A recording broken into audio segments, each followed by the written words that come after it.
ဒီကနေ့မလ23ရက်နေ့2025မှာဝါဒွန်ကာလတတိယတနင်္ဂနွေနေ့ကိုရောက်ရှိနေကြပါတယ်ဒီနေ့ဖတ်ရှုရတဲ့ကျမ်းစာတွေကတော့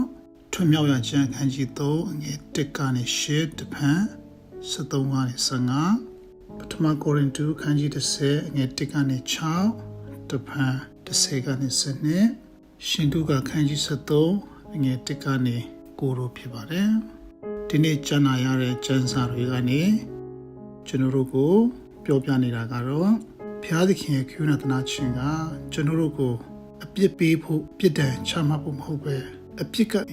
လွတ်မြောက်ဖို့အတွက်အပြစ်နောင်တယူဖို့အတွက်အခွင့်အရေးပေးနေတယ်ခွင့်လွှတ်နေတယ်ဆိုတာကိုပြောပြပါတယ်ပထမကျမ်းစာထဲမှာဘုရားသခင်ကသူ့ရဲ့လူမျိုးတွေအီဂျစ်ပြည်မှာဒုက္ခခံရမယ်ဆိုတာတွေကိုသိနေတဲ့အတွက်ဒီဒုက္ခတွေကနေလွတ်မြောက်ဖို့ဦးစီးဦးဆောင်ပေးမယ်မိုးစဲကိုပေးထားတာကိုတွေ့ရတယ်မိုးစဲနဲ့ဘုရားသခင်ရဲ့ဆွန်တွေ့တဲ့အခန်းမှာကြည့်လိုက်မယ်ဆိုရင်တော့ဖြစ်ခြုံပုတ်မီးတောက်လောင်နေတာကိုတွေ့ရပါတယ်အဲ့ဒီနေရာကနေကျွန်တော်တို့ကိုပေးနေတဲ့တည်င်းကောင်းကတော့ဘလောက်ပဲခက်ခဲမှုတွေကြုံရပါစေဒုက္ခတွေကြုံရပါစေဘုရားသခင်ကသူတို့နဲ့အတူရှိမယ်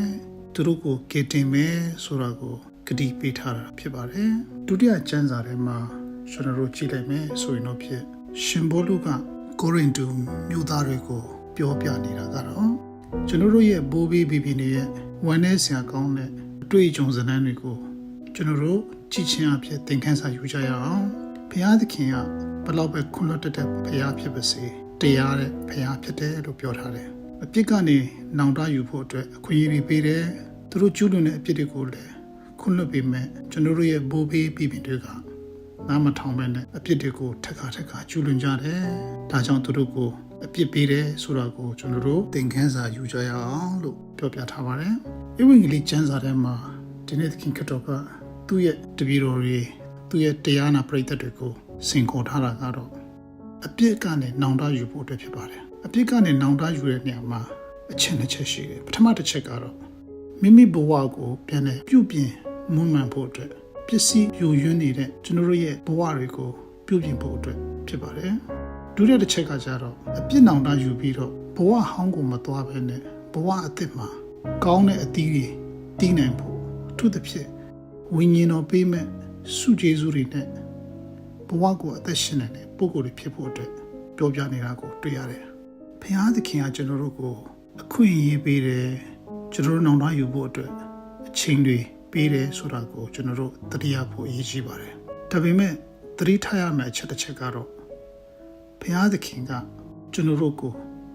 တစ်ချိန်လုံးခွင့်လွှတ်မယ်ကျွန်တော်တို့နောင်တယူဖို့အတွက်တစ်ချိန်လုံးစောင့်စားနေမှာမဟုတ်ပါဘူးကျမ်းချက်မှာထိုသူကလည်းသခင်ယခုနှစ်တွင်လည်းဤအပင်ကိုမိတို့မြမပြုတ်ပါနဲ့ကျွန်ုပ်ဒီအပင်ပတ်လက်တွင်တူးဆွ၍မြေဩဇာထဲပါမည်နောက်နှစ်တွင်အသီးသီးကောင်းတည်ပါလိမ့်မည်ထို့သို့မတည်လင်မှုသခင်သည်၎င်းကိုခုတ်ပြနေမှသည်ဟု၍သူ့အားပြန်ပြောသည်ဟုမိန့်တော်မူ၏ဆိုလိုချင်တာကတော့ကျွန်တော်တို့ကိုအခွင့်အရေးပေးတယ်ဘုရားသခင်ပေးထားတဲ့အခွင့်အရေးမှာကျွန်တော်တို့မပြောင်းလဲဘူးအသီးသီးတဲ့ပုံကိုယ်တွေအကျိုးပြုတဲ့ပုံကိုယ်တွေဖြစ်မလာဘူးဆိုရင်တော့ခုတ်ပြခြင်းခံရမယ်ဆိုတာကိုဒီနေ့ဧဝံဂေလိကျမ်းစာကသတိပေးနေတာဖြစ်ပါတယ်အဲဒီတော့ဒီနေ့ကျွန်တော်တို့ဖတ်ရှုရတဲ့ကျမ်းစာတွေကနေကျွန်တော်တို့သင်ယူရမယ့်သင်ခန်းစာကတော့ပထမချက်အနေနဲ့ကျွန်တော်တို့ကိုဘုရားသခင်ကမပြစ်ထားဘူးကျွန်တော်တို့ကိုအမြဲတမ်းဆောင်ရှောက်တယ်ကျွန်တော်တို့ရဲ့ဒုက္ခဝေဒနာတွေအခက်အခဲတွေကိုသူသိတယ်မြင်တယ်အဲ့ဒီဒုက္ခဝေဒနာအခက်အခဲတွေကနေလွတ်မြောက်ဖို့အတွက်အခွင့်အလမ်းတွေဦးစီးဦးဆောင်ပဲပုဂ္ဂိုလ်တွေကျွန်တော်တို့ကိုပေးနေတယ်ဆိုတာကိုတွေ့ရတယ်ဒုတိယတစ်ချက်အနေနဲ့ကျွန်တော်တို့ဟာဘုရားသခင်ရဲ့ချစ်ချင်းမေတ္တာကရုဏာသနာခြင်းတွေပေါ်မှာအခွင့်ကောင်းမယူဖို့အတွက်ဖြစ်တယ်ကျွန်တော်တို့ကိုပြောင်းလဲဖို့အပြစ်နောင်တယူဖို့အတွက်အခွင့်အခါပေးတာကိုကျွန်တော်တို့ကအလွဲသုံးစားမလုပ်ဖို့အတွက်ဖြစ်ပါတယ်တတိယတစ်ချက်အနေနဲ့ကျွန်တော်တို့ဟာအပြစ်မလုပ်ရုံပဲမဟုတ်ပဲနဲ့ကောင်းတဲ့အရာတစ်ခုခုလုပ်ဖို့အတွက်ဖြစ်ပါတယ်ဆိုလိုချင်တာကတော့မကောင်းတဲ့အရာကို